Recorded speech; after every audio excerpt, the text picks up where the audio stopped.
Mui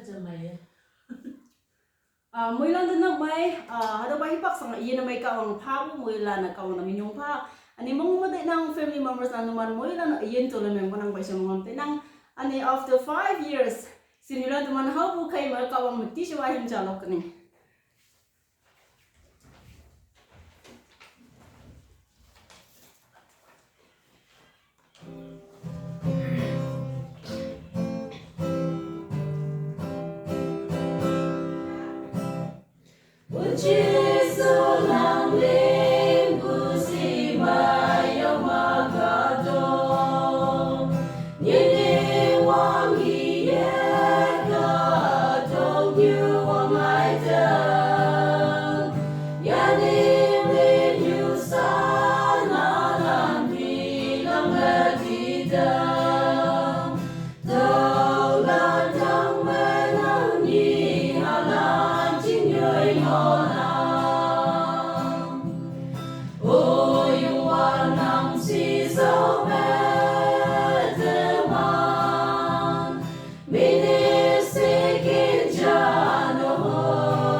God